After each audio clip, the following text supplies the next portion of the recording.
Viewers फिर दोबारा ਤੁਹਾਡਾ ਸਵਾਗਤ ਹੈ ਪ੍ਰੋਗਰਾਮ ਸੱਚੋ ਸੱਚ ਵਿੱਚ ਜੀ। ਡਾਕਟਰ ਸਾਹਿਬ ਅਸੀਂ ਵੀਰ ਨਵੀਨ ਮਹਾਜਨ ਜੀ ਦੀ ਈਮੇਲ ਡਿਸਕਸ ਕਰ ਰਹੇ ਸੀ। हाँ जी, महाजन साहब ਵਿਚਾਰੇ ਪਤਾ ਨਹੀਂ ਅਨੀਂਦੇ ਰਹਿੰਦੇ ਨੇ, ਰਾਤਾਂ ਝਾਕਦੇ ਨੇ, ਗੁਜ਼ਾਰਦੇ ਨੇ, ਕਿਵੇਂ ਗੁਜ਼ਾਰਦੇ ਨੇ। ਲਿਖਦੇ ਬਹੁਤ ਨੇ ਜੀ ਔਰ ਆਲਮੋਸਟ ਰੋਜ਼ਾਨਾ ਕੋਈ ਨਾ ਕੋਈ ਈਮੇਲ ਸ਼ੂਟ ਕੀਤੀ ਹੁੰਦੀ ਹੈ। ਹੁਣ ਸਾਨੂੰ ਕਈ ਵਾਰੀ ਇਹ ਹੁੰਦਾ ਵੀ ਕਿਹੜੀ ਸਿਲੈਕਟ ਕਰੀਏ ਕਿਹੜੀ ਨਾ। ਜੀ ਕਈ ਵਾਰ ਫਿਕਰ 'ਚ ਹੁੰਦੇ ਨੇ, ਕਈ ਵਾਰ ਨਫ਼ਰਤ 'ਚ ਹੁੰਦੇ ਨੇ, ਕਈ ਵਾਰ ਮਾਫੀ ਦੇ ਮੂਡ 'ਚ ਹੁੰਦੇ ਨੇ ਜੀ। ਉਹਨਾਂ ਨੇ ਜਿਹੜੀ ਇਹ ਈਮੇਲ ਲਿਖੀ ਹੈ ਜਿਹੜੀ ਕਿ ਅੱਜ ਹੀ ਆਈ ਹੈ, ਉਹਦੇ 'ਚ 3 ਨੁਕਤੇ ਉਹਨਾਂ ਨੇ ਪੁਆਇੰਟ ਵਾਈਜ਼ ਬਣਾ ਕੇ ਲਿਖੇ।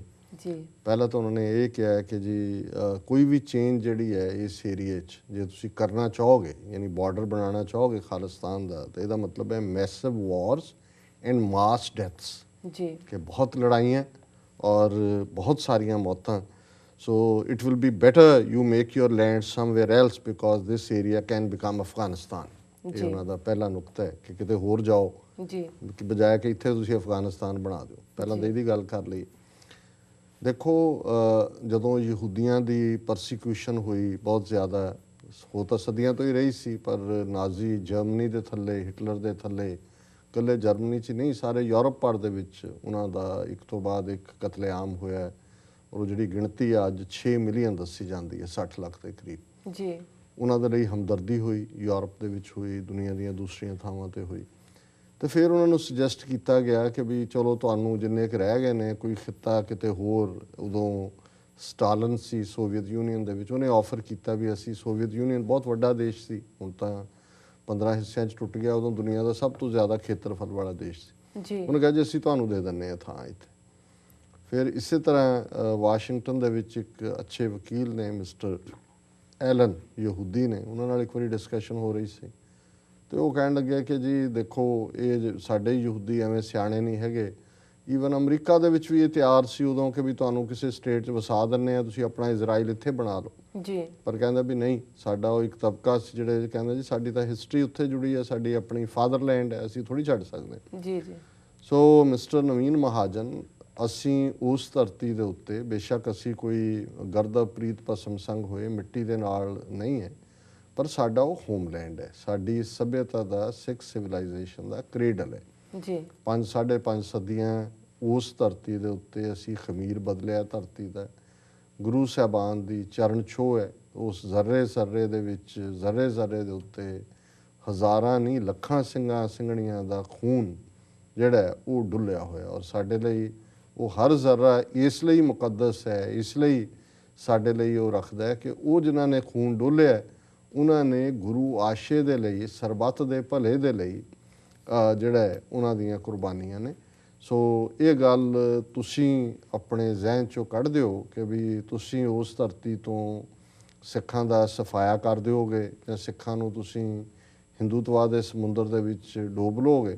ਔਰ ਤੁਸੀਂ ਸਾਨੂੰ ਇਹ ਜਿਹੜੀ ਹੈ ਉਹ ਇਹ ਦੇ ਰਹੇ ਹੋ, ਸਲਾਹ ਦੇ ਰਹੇ ਹੋ ਕਿ ਵੀ ਅਸੀਂ ਜਿਹੜਾ ਹੈ ਉੱਥੋਂ, ਕਿਉਂਕਿ ਬਹੁਤ ਵਾਰਸ ਹੋਣਗੀਆਂ ਔਰ ਉੱਥੋਂ ਅਫਗਾਨਿਸਤਾਨ ਬਣ ਜਾਏਗਾ। ਇਹ ਗੱਲ ਦਾ ਧਿਆਨ ਰਹੇ ਕਿ ਵੀ ਇੱਕ ਜ਼ਮਾਨਾ ਸੀ ਤੁਹਾਡੇ ਵਰਗੇ ਲੋਕ ਹੀ, ਮੈਨੂੰ ਯਾਦ ਹੈ ਮੈਂ ਕੁਛ ਜਦੋਂ ਸਟੂਡੈਂਟ ਰਿਸਰਚ ਵੇਲੇ 47 ਤੋਂ ਪਹਿਲਾਂ ਦੇ ਜਿਹੜੇ ਹਿੰਦੀ ਅਖਬਾਰ ਸੀ ਜਾਂ ਉਸ ਵੇਲੇ ਦੇ ਭਾਵੇਂ ਉਰਦੂ 'ਚ ਛਪਦੇ ਤਾਂ ਉਰਦੂ 'ਚ ਹੀ ਸੀ ਮੋਸਟਲੀ, ਉਹਨਾਂ 'ਚੋਂ ਕੁਛ ਨਾ ਕੁਛ ਆਰੀਆ ਭਾਰਤ ਜਾਂ ਇੱਦਾਂ ਦੇ ਦੇਵਨਾਗਰੀ 'ਚ ਵੀ ਛਪਦੇ ਸੀ। ਅਤੇ ਉਹਨਾਂ ਨੂੰ ਮੈਂ ਰਿਸਰਚ ਕਰ ਰਿਹਾ ਸੀ ਕਿਸੇ ਟੌਪਿਕ ਦੇ ਲਈ, ਤਾਂ ਉਹਨਾਂ ਦੇ ਵਿੱਚ ਬਹੁਤ ਸਾਰੀਆਂ ਨਜ਼ਮਾਂ, ਕਵਿਤਾਵਾਂ ਇਸ ਕਿਸਮ ਦੀਆਂ ਹੁੰਦੀਆਂ ਸੀ। ਇੱਕ ਕਵਿਤਾ ਦੇ ਬੋਲ ਮੈਨੂੰ ਅਜੇ ਤੱਕ ਯਾਦ ਨੇ ਜਿਹੜੇ ਸੀ ਕਿ ਸ਼ਮਸ਼ਾਨ ਭਲੇ ਹੀ ਬਣ ਜਾਵੇ, ਸ਼ਮਸ਼ਾਨ ਭਲੇ ਹੀ ਬਣ ਜਾਏ, ਬਣ ਸਕਤਾ ਪਾਕਿਸਤਾਨ ਨਹੀਂ। ਕਿ ਅਸੀਂ ਸ਼ਮਸ਼ਾਨ ਬਣਾ ਦਿਆਂਗੇ ਜੀ ਲੇਕਿਨ ਪਾਕਿਸਤਾਨ ਅਸੀਂ ਨਹੀਂ ਬਣਨ ਦਿਆਂਗੇ। ਸੋ ਭਾਈ ਪਾਕਿਸਤਾਨ ਵੀ ਬਣ ਗਿਆ, ਪਾਕਿਸਤਾਨ ਨਿਊਕਲੀਅਰ ਪਾਵਰ ਵੀ ਹੈ, ਇੱਕ ਮੁਲਕ ਹੈ, ਤੇ ਤੁਸੀਂ ਤਾਂ ਸ਼ਮਸ਼ਾਨ ਬਣਾ ਨਹੀਂ ਸਕੇ। ਸੋ ਇਸੇ ਤਰ੍ਹਾਂ ਇਹ ਧਮਕੀ ਇਸ ਕਿਸਮ ਦੀ ਹੈ। ਜਦੋਂ ਇਹਨਾਂ ਦੀ ਮੈਂ ਈਮੇਲ ਪੜ੍ਹੀ ਤਾਂ ਮੈਨੂੰ ਉਹ ਆਰੀਆ ਭਾਰਤ ਦੀ ਇਹ ਲਾਈਨ ਯਾਦ ਆਏ ਕਿ ਸ਼ਮਸ਼ਾਨ ਭਲੇ ਹੀ ਬਣ ਜਾਏ, ਬਣ ਸਕਤਾ ਪਾਕਿਸਤਾਨ ਨਹੀਂ। ਕਿ ਜਿਵੇਂ ਉਹਨਾਂ ਨੂੰ ਧਮਕੀ ਦਿੰਦੇ ਸੀ ਕਿ ਵੀ ਅਸੀਂ ਸ਼ਮਸ਼ਾਨ ਬਣਾ ਦਿਆਂਗੇ, ਅਸੀਂ ਸਭ ਮਾਰ ਦਿਆਂਗੇ, ਪਾਕਿਸਤਾਨ ਨਹੀਂ ਬਣਨ ਦਿਆਂਗੇ। ਸੋ ਇਹ ਮੇਰਾ ਖਿਆਲ ਹੈ ਅੱਜ ਤੋਂ 65-66 ਸਾਲ ਪਹਿਲਾਂ ਵੀ ਤੁਸੀਂ ਗਲਤ ਸਾਬਤ ਹੋਏ ਔਰ ਤੁਸੀਂ ਫਿਰ ਵੀ ਜਿਹੜਾ ਉਹ ਗਲਤ ਸਾਬਤ ਹੋਵੋਗੇ। ਦੂਸਰਾ ਪਾਰਟ ਜਿਹੜਾ ਉਹਨਾਂ ਦੀ ਲਿਖਤ ਦਾ ਹੈ ਕਿ Hindus will live if your land comes in between India and Pakistan, Hindus will become insulated, but otherwise West India could witness serious damage.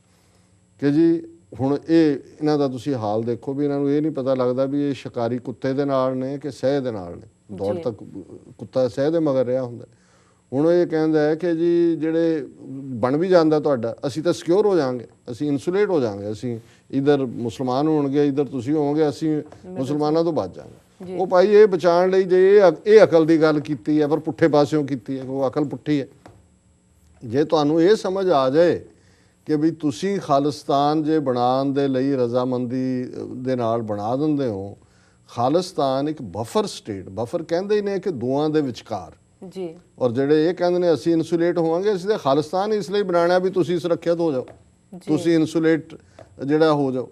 ਤੇ ਜੇ ਅਸੀਂ ਦੋਨਾਂ ਦੇ, ਕਿਉਂਕਿ ਸਾਊਥ ਇੰਡੀਆ ਨਾਲ ਤਾਂ ਪਾਕਿਸਤਾਨ ਦੀ ਬਾਉਂਡਰੀ ਲੱਗਦੀ ਨਹੀਂ ਹੈ, ਅਸੀਂ ਜਿਹੜਾ ਅੱਜ ਪੱਛਮੀ ਪੰਜਾਬ ਤੇ ਪੂਰਬੀ ਪੰਜਾਬ ਹੈ ਉਹਦੇ 'ਚ ਜਿਹੜੇ ਦੋਨੋਂ ਹੀ ਬਾਰਡਰ ਲੱਗਦੇ ਨੇ, ਇੱਧਰ ਹੁਸੈਨੀਵਾਲਾ ਹੈ, ਦੂਸਰੇ ਪਾਸੇ ਵਾਹਗਾ ਬਾਰਡਰ ਹੈ, ਔਰ ਉੱਥੋਂ ਫਿਰ ਡੈਜ਼ਰਟ ਸ਼ੁਰੂ ਹੋ ਜਾਂਦਾ। ਹੁਸੈਨੀਵਾਲਾ ਫਿਰੋਜ਼ਪੁਰ 'ਚ ਨਾਲ ਰਾਜਸਥਾਨ ਲੱਗਦਾ, ਗੰਗਾਨਗਰ ਜੀ, ਔਰ ਉਹੀ ਗੰਗਾਨਗਰ ਦੀਆਂ 2 ਤਹਿਸੀਲਾਂ ਵੀ ਸਿੱਖ ਮੈਜੋਰਿਟੀ ਨੇ, ਹਨੂਮਾਨਗੜ੍ਹ ਔਰ ਦੋਨੋਂ ਜ਼ਿਲ੍ਹੇ ਹਨੂਮਾਨਗੜ੍ਹ ਔਰ ਗੰਗਾਨਗਰ, ਔਰ ਉੱਥੋਂ ਡੈਜ਼ਰਟ ਹੈ 20-25 ਮੀਲ ਦੀ ਡੈਜ਼ਰਟ ਦੀ ਪੱਟੀ ਜਿਹੜੀ ਹੈ ਉਹ ਜਾ ਕੇ ਗੁਜਰਾਤ ਦੇ ਵਿੱਚ ਰਨ ਆਫ ਕੱਛ ਤੱਕ ਜਾ ਕੇ ਪਹੁੰਚ ਜਾਂਦੀ ਹੈ, ਔਰ ਦੋਨਾਂ ਨੂੰ ਸੈਪਰੇਟ ਕਰ ਦਿੰਦੀ ਹੈ। ਸੋ ਇਹ ਗੱਲ ਆਪਣੇ ਹਾਕਮਾਂ ਨੂੰ ਦੱਸੋ, ਤੁਹਾਡੀਆਂ ਵੀ ਜੜ੍ਹਾਂ ਕਸ਼ਮੀਰੀ ਨੇ, ਔਰ ਤੁਸੀਂ ਬੜੀਆਂ ਸਿਆਣੀਆਂ ਗੱਲਾਂ ਵੀ ਕਈ ਵਾਰੀ ਕਰਦੇ ਹੋ। ਆਪਣੇ ਜਿਹੜੇ ਉੱਪਰ ਬੈਠੇ ਕਸ਼ਮੀਰੀ ਨੇ, ਜਿਹੜੇ ਉੱਤੇ ਡਿਸਾਈਡ ਕਰ ਰਹੇ ਨੇ ਇੰਡੀਆ ਦਾ ਫੇਟ, ਉਹਨਾਂ ਨੂੰ ਸਮਝਾਓ ਕਿ ਭਾਈ ਸਿੱਖਾਂ ਨੂੰ ਮਰਨ ਦਿਓ, ਤੁਸੀਂ ਉਹਨਾਂ ਦੇ ਨਾਲ ਬਾਰਡਰ ਉਹਨਾਂ ਦਾ ਲੱਗਣ ਦਿਓ, ਬਫਰ ਸਟੇਟ। ਤੁਸੀਂ ਇਨਸੂਲੇਟ, ਤੁਸੀਂ ਜਮਨਾ ਪਾਰ ਜਾ ਕੇ ਮਥੁਰਾ ਦੇ ਪੇੜੇ ਖਾਓ, ਭਾਵੇਂ ਜਾ ਕੇ ਗੰਗਾ ਦੇ ਵਿੱਚ ਸਾਰਾ ਦਿਨ ਡੁਬਕੀਆਂ ਲਾਓ, ਮੌਜਾਂ ਕਰੋ ਜਾ ਕੇ ਗੰਗਾ ਜਮਨਾ ਦੇ ਵਿੱਚ, ਅਸੀਂ ਜਿਹੜਾ ਉਹ ਸੰਭਾਲ ਲਾਂਗੇ। ਸੋ ਤੁਸੀਂ ਘੱਟੋ ਘੱਟ ਇਹ ਅਕਲ ਦੀ ਗੱਲ ਜਿਹੜੀ ਪੁੱਠੇ ਪਾਸਿਓਂ ਕਹੀ ਹੈ, ਇਹਨੂੰ ਸਮਝੋ ਕਿ ਵੀ ਤੁਸੀਂ ਜੇ ਇਨਸੂਲੇਟ ਹੋਣਾ ਤੇ ਬਫਰ ਸਟੇਟ ਖਾਲਿਸਤਾਨ ਹੀ ਦਾ ਜਵਾਬ ਹੈ। ਤੇ ਤੀਸਰੀ ਗੱਲ ਉਹ ਕਹਿੰਦੇ ਨੇ ਕਿ next world war, third in the world, will be fought for water not oil and land. ਹੁਣ ਇਹ ਗੱਲ ਵੀ ਸਮਝ ਆਉਣ ਵਾਲੀ ਹੈ ਜੀ। ਕਈ ਤਾਂ ਇਹਨਾਂ ਨੇ ਪਤਾ ਨਹੀਂ ਕਿਹੜੇ ਪਾਸਿਓਂ ਹੈ ਕਿ ਜੇ ਪੰਜਾਬ ਨੂੰ ਕਿਉਂ ਇਹ ਨਹੀਂ ਜਾਣ ਦਿੰਦੇ ਜਾਂ ਕਿਉਂ ਨਹੀਂ ਜਾਣ ਦੇਣਗੇ ਸੌਖੇ। ਮੈਨੂੰ ਯਾਦ ਹੈ ਇੱਕ ਵਾਰ ਨੋਟਰਡੇਮ ਯੂਨੀਵਰਸਿਟੀ ਦੇ ਵਿੱਚ ਮੈਂ ਗਿਆ, ਅੱਜ ਤੋਂ 4-5 ਸਾਲ ਪਹਿਲਾਂ ਦੀ ਗੱਲ ਹੈ, ਡਿਸਕਸ਼ਨ ਹੋ ਰਹੀ ਸੀ ਕਿ ਵੀ ਇੰਨਾ ਪੰਜਾਬ ਇੰਡੀਆ ਲਈ ਕਿਉਂ ਇੰਪੋਰਟੈਂਟ ਹੈ। 52,000 square kilometre territory, not a big deal, India ਬਹੁਤ ਵੱਡਾ ਹੈ, they can do without it ਜੀ। ਪਰ ਜਦੋਂ ਮੈਂ ਉਹਨੂੰ ਕਿਹਾ, ਮੈਂ ਕਿਹਾ ਜੀ we are the bread basket of the country, ਜਿਹੜੀ ਉਹਨਾਂ ਦੀ ਬ੍ਰੈਡ ਦੀ ਟੋਕਰੀ ਹੈ ਉਹ ਅਸੀਂ ਹੈ ਜੀ। ਅਸੀਂ ਉਹਨਾਂ ਦੇ ਸੈਂਟਰਲ ਪੂਲ 60% ਰਾਈਸ, 40% ਕਣਕ ਦਿੰਦੇ ਆ, ਵੀ ਫੀਡ them ਜੀ। ਹਾਂ, ਉਹ ਕਹਿੰਦਾ then why they will let you go ਜੀ, ਤੁਸੀਂ ਉਹਨਾਂ ਨੂੰ ਖਵਾ ਰਹੇ ਹੋ, ਤੁਹਾਨੂੰ ਜਾਣ ਕਿਉਂ ਦੇਣਗੇ, ਤੁਸੀਂ ਤਾਂ ਉਹਨਾਂ ਤੋਂ ਬਿਨਾਂ ਭੁੱਖੇ ਮਰ ਜਾਣਗੇ। ਹੁਣ ਇਹ ਜਿਹੜੀ ਗੱਲ ਇਹਨਾਂ ਨੇ ਕਹੀ ਹੈ ਮਿਸਟਰ ਮਹਾਜਨ ਨੇ, ਇਹ ਯੂਨਾਈਟਿਡ ਨੇਸ਼ਨਸ ਦੀਆਂ ਰਿਪੋਰਟਸ ਨੇ ਕਿ ਦੁਨੀਆ ਦੇ ਵਿੱਚ 21ਵੀਂ ਸਦੀ ਦੀਆਂ ਜਿਹੜੀਆਂ ਲੜਾਈਆਂ ਨੇ ਉਹ ਧਰਤੀ ਲਈ ਨਹੀਂ ਹੋਣਗੀਆਂ, ਉਹ ਪਾਣੀ ਲਈ ਹੋਣਗੀਆਂ, ਵਾਟਰ ਲਈ ਹੋਣਗੀਆਂ। ਔਰ ਸਾਡੀ ਲੜਾਈ ਦੀ ਸ਼ੁਰੂਆਤ ਵੀ ਜੇ ਇਸ ਸਾਰੇ ਮੋਰਚੇ, ਧਰਮ ਯੁੱਧ ਮੋਰਚੇ ਤੋਂ ਵੀ ਪਹਿਲਾ ਮੋਰਚਾ ਜਿਹੜਾ ਸੀ ਉਹ ਪਾਣੀਆਂ ਦਾ ਮੋਰਚਾ ਸੀ ਜੀ। ਜਦੋਂ ਇੰਦਰਾ ਗਾਂਧੀ ਨੇ ਕਪੂਰੀ ਆ ਕੇ ਟੱਕ ਲਾਇਆ ਔਰ ਇਹ ਨਹਿਰ ਕਿ ਜੀ ਇਹ ਸਤਲੁਜ ਦਾ ਪਾਣੀ ਜਿਹੜਾ ਪੰਜਾਬ ਦਾ ਦਰਿਆ ਹੈ ਉਹ ਹਰਿਆਣੇ ਨੂੰ ਦੇਣਾ ਔਰ ਉਹਦੇ ਲਈ ਯਮਨਾ ਦੇ ਵਿੱਚ ਉਹ ਪਾਣੀ ਪਾਉਣਾ, ਇੱਥੋਂ ਗੱਲ ਸ਼ੁਰੂ ਹੋਈ। ਅਕਾਲੀਆਂ ਨੇ ਮੋਰਚਾ ਉੱਥੋਂ ਸ਼ੁਰੂ ਕੀਤਾ, ਬਾਅਦ ਦੇ ਵਿੱਚ ਸੰਤ ਪਿੰਡਾਂ ਵਾਲਿਆਂ ਦਾ ਔਰ ਇਹ ਮੋਰਚਾ ਅਕਾਲੀਆਂ ਨੇ ਕੰਬਾਈਨ ਕੀਤਾ। ਸੋ ਤੁਹਾਨੂੰ ਤਾਂ ਜੇ ਲੱਗਦਾ ਹੋਣਾ ਵੀ 21ਵੀਂ ਸਦੀ ਦੀ ਲੜਾਈ ਪਾਣੀਆਂ ਲਈ ਹੋਏਗੀ, ਆਇਲ ਜਾਂ ਲੈਂਡ ਲਈ ਨਹੀਂ। ਅਸੀਂ ਤਾਂ ਲੜਾਈ ਇਸੇ ਲਈ, ਤੁਸੀਂ ਸਾਡੇ ਖਿਲਾਫ ਵਿੱਢੀ ਹੈ, ਸਾਡੀ ਨਸਲਕੁਸ਼ੀ ਇਸੇ ਲਈ ਕੀਤੀ, ਤੁਸੀਂ ਸਾਡਾ ਪਾਣੀ ਖੋਣਾ ਚਾਹੁੰਦੇ ਹੋ ਜੀ ਜੀ। ਸਾਡੇ ਕੋਲ ਤਾਂ ਆਇਲ ਹੈ ਹੀ ਨਹੀਂ, ਸੋਨਾ ਨਹੀਂ ਹੈ, ਚਾਂਦੀ ਨਹੀਂ ਹੈ, ਹੋਰ ਕੋਈ ਮੈਟਲ ਨਹੀਂ ਹੈ। ਸਾਡੇ ਕੋਲ ਤਾਂ ਇਹ ਇਕੱਲਾ ਆਇਲ, ਇੱਕ ਮੈਲਟਡ ਗੋਲਡ ਨਹੀਂ ਹੈ, ਸਾਡੇ ਕੋਲ ਇਹ ਸਿਲਵਰ ਹੈ। ਪਾਣੀ ਦੀਆਂ ਜਦੋਂ ਚਿੱਟੀਆਂ ਛੱਲਾਂ ਨੇ, ਸਾਡੇ ਕੋਲ ਤਾਂ ਟਨਸ ਆਫ ਸਿਲਵਰ ਹੈ। ਔਰ ਤੁਸੀਂ ਸਾਡਾ ਉਹ ਪਾਣੀ ਪਹਿਲਾਂ 8.5 ਮਿਲੀਅਨ ਏਕੜ ਫੁੱਟ ਪਾਣੀ ਰਾਜਸਥਾਨ ਨੂੰ ਮੁਫਤ ਲੁਟਾ ਰਹੇ ਹੋ, 3.5 ਮਿਲੀਅਨ ਏਕੜ ਫੁੱਟ ਹਰਿਆਣੇ ਨੂੰ ਦੇ ਰਹੇ ਹੋ। ਔਰ ਤੁਹਾਡੀ ਇਹ ਜੰਗ ਜਿਹੜੀ ਤੁਸੀਂ ਸਿੱਖਾਂ ਦੇ ਖਿਲਾਫ, ਸਿੱਖਾਂ ਦੀ ਨਸਲਕੁਸ਼ੀ ਕਰਕੇ ਪੰਜਾਬ 'ਚ ਬਈਏ ਲਿਆ ਕੇ ਵਸਾ ਕੇ, interlinking of the rivers, ਇਹ ਸਾਰੇ ਤੁਹਾਡੇ ਪ੍ਰੋਜੈਕਟ ਨੇ। ਵਰਲਡ ਵਾਰ ਦੁਨੀਆ ਦੇ ਵਿੱਚ ਤਾਂ ਅਜੇ ਪਾਣੀ ਦੀਆਂ ਜੰਗਾਂ ਪਤਾ ਨਹੀਂ ਕਿੱਥੇ ਹੋ ਰਹੀਆਂ ਨੇ ਜਾਂ ਕਿੱਥੇ ਹੋਣਗੀਆਂ। ਸਾਨੂੰ ਤਾਂ ਉਸ ਲੜਾਈ ਦਾ ਪਿਛਲੇ 35 ਸਾਲ ਤੋਂ ਤਜਰਬਾ ਹੈ ਕਿ ਤੁਸੀਂ ਸਾਡੇ ਖਿਲਾਫ ਜੰਗ ਇਸ ਲਈ ਕਰ ਰਹੇ ਹੋ ਕਿ ਤੁਸੀਂ ਸਾਡਾ ਪਾਣੀ ਖੋਹਣਾ ਔਰ ਪਾਣੀ ਤੁਸੀਂ ਖੋਹ ਲਿਆਦੇ ਹੋ ਜ਼ਿਆਦਾ ਜੀ ਜੀ। ਔਰ ਜਦੋਂ ਅਮਰਿੰਦਰ ਸਿੰਘ ਨੇ termination of water agreements act 2004 ਪਾਸ ਕੀਤਾ, ਉਹਦਾ ਤੁਸੀਂ ਬਿਆਨ ਪੜ੍ਹ ਲਓ। ਪਾਰਲੀਮੈਂਟ ਦੇ ਵਿੱਚ ਕਿੱਦਾਂ ਚੀਕਾਂ ਮਾਰੀਆਂ ਨੇ ਸੁਸ਼ਮਾ ਸਵਰਾਜ ਨੇ, ਦੂਜਿਆਂ ਨੇ, ਬੀਜੇਪੀ ਦੇ, ਕਾਂਗਰਸ ਦੇ ਲੀਡਰ, ਹਰਿਆਣੇ ਵਾਲੇ, ਅਸੀਂ ਲੰਘਣ ਨਹੀਂ ਦਿਆਂਗੇ, ਅਸੀਂ ਫਲਾਣਾ। ਅਮਰਿੰਦਰ ਸਿੰਘ ਵਰਗਾ ਕਾਂਗਰਸ ਉਹ ਵੀ ਇੱਕ ਵਾਰੀ ਤਾਂ ਘਬਰਾ ਗਿਆ ਕਿ ਵੀ ਅਸੀਂ ਕਿਹੜਾ ਇੱਥੇ ਕੋਈ ਮੁਲਕ ਬਣਾ ਦਿੱਤਾ ਹੈ, ਅਸੀਂ ਤਾਂ ਆਪਣੇ ਪਾਣੀਆਂ ਦਾ ਉਹ ਵੀ ਇਹ ਨਹੀਂ ਕੀਤਾ ਵੀ ਜਿਹੜਾ ਜਾਂਦਾ ਪਾਣੀ ਹੈ ਅਸੀਂ ਉਹ ਬੰਦ ਕਰ ਦਿੱਤਾ ਹੈ, ਕਿਹਾ ਵੀ ਅੱਗੋਂ ਲਈ ਨਹੀਂ ਜਾਏਗਾ। ਲੇਕਿਨ ਜੇ ਤੁਸੀਂ ਉਸ ਦੌਰ ਦੀਆਂ ਅਖਬਾਰਾਂ ਕੱਢ ਕੇ, ਸਾਡੇ ਤਾਂ ਰਿਸਰਚਰ ਹੀ ਨਹੀਂ ਨੇ, ਪੜ੍ਹਨ ਦਾ ਸ਼ੌਕ ਨਹੀਂ ਹੈ, ਰਿਸਰਚ ਕਿਹਨੇ ਕਰਨੀ ਹੈ। ਜੇ ਤੁਸੀਂ ਉਸ ਵੇਲੇ termination of water agreements act ਵੇਲੇ ਭਾਰਤ ਭਰ ਦੇ ਵਿੱਚ ਕੀ ਰਿਐਕਸ਼ਨ ਸੀ, ਪਾਰਲੀਮੈਂਟ ਦੇ ਵਿੱਚ ਕੀ ਰਿਐਕਸ਼ਨ ਸੀ, ਉਸ ਨੂੰ ਦੇਖੋ ਤਾਂ ਫਿਰ ਤੁਹਾਨੂੰ ਸਮਝ ਆ ਜਾਏਗਾ ਕਿ ਆਲਰੇਡੀ ਇਹ ਬਹੁ ਗਿਣਤੀ ਇੰਡੀਆ ਨੇ ਜਿਹੜੀ ਸਿੱਖਾਂ ਦੇ ਖਿਲਾਫ ਜੰਗ ਹੈ, ਪਾਣੀਆਂ ਦਾ ਮੁੱਦਾ ਸੈਂਟਰਲ ਮੁੱਦਾ ਹੈ। ਔਰ ਬਾਕੀ ਤਾਂ ਆਫ ਕੋਰਸ ਧਰਮ ਨੂੰ ਜਜ਼ਬ ਕਰਨਾ ਜਾਂ ਦੂਜਾ, ਪਰ ਉਹ ਸਾਨੂੰ ਪਾਣੀ ਵੀ, ਔਰ ਕਿਉਂਕਿ ਪਾਣੀ ਸਾਡਾ ਸਾਨੂੰ ਇਸ ਕਾਬਲ ਬਣਾਉਂਦਾ ਹੈ ਕਿ ਅਸੀਂ ਕਣਕ ਬੀਜਦੇ ਹਾਂ, ਅਸੀਂ ਚੌਲ ਬੀਜਦੇ ਹਾਂ, ਸਾਡੀ ਇਕਨੋਮੀ ਦਾ ਆਧਾਰ ਹੈ, ਅਸੀਂ ਸਾਰੇ ਦੇਸ਼ ਨੂੰ ਖਵਾਉਂਦੇ।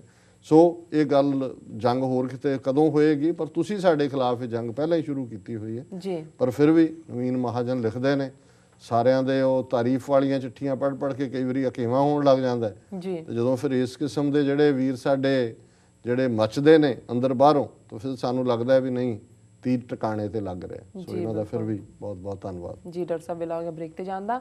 ਵੀਰਸ ਸਾਡੇ ਨਾਲ ਇਸ ਤਰ੍ਹਾਂ ਜੁੜੇ ਰਹੋ, ਮਿਲਦੇ ਹਾਂ ਛੋਟੇ ਵਕਫੇ ਤੋਂ ਬਾਅਦ।